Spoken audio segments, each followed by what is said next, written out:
ഫിലോസഫറായ സോക്രട്ടീസിൻ്റെ ഭാര്യയ്ക്ക് അദ്ദേഹത്തിൻ്റെ ജീവിതശൈലിയോടൊന്നും അത്ര പൊരുത്തപ്പെടാനായിട്ട് കഴിഞ്ഞില്ല.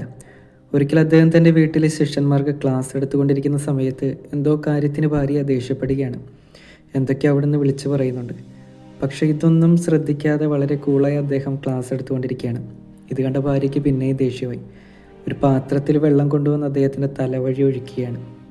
പക്ഷെ അദ്ദേഹം ഒന്നും ചൂടാവുന്നില്ല, ദേഷ്യപ്പെടുന്നില്ല. വളരെ സൗമ്യനായി ഭാര്യയോട് പറയുകയാണ്, ഇടിമിന്നലിന് ശേഷം മഴയുണ്ടാകുമെന്ന് എനിക്കറിയാമായിരുന്നു. ഇത് കേട്ട് ഭാര്യയും ചിരിക്കുകയാണ്. ഇന്ന് സുവിശേഷത്തിൽ ഈശോ പറയുകയാണ്, ഞാൻ ശാന്തശീലനും വിനീത ഹൃദയനുമാകിയാൽ എന്നിൽ നിന്ന് പഠിക്കുവിൻ. അധികാരത്തിനും ശക്തിക്കും വേണ്ടി ഓടിക്കൊണ്ടിരിക്കുന്ന ഇന്നത്തെ സമൂഹം സമാധാനവും വിനയവുമൊക്കെ ശീലിക്കാനും പഠിക്കാനും തയ്യാറാണോ? സമാധാനത്തിലൂടെയും വിനയത്തിലൂടെയും ലോകത്ത് ഒരുപാട് കാര്യങ്ങൾ മാറ്റുവാനായിട്ട് നമുക്ക് സാധിക്കും. അതിനൊരു ഉദാഹരണം മദർ തെരേസയാണ്.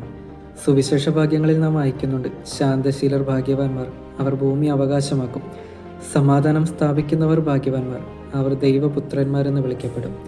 ജീവിതത്തിലെ ഏതൊരു സാഹചര്യത്തിലും സമാധാനത്തിലും വിനയത്തോടും കൂടി അവയെ നേരിടാൻ ദൈവം നമ്മളെ അനുഗ്രഹിക്കട്ടെ.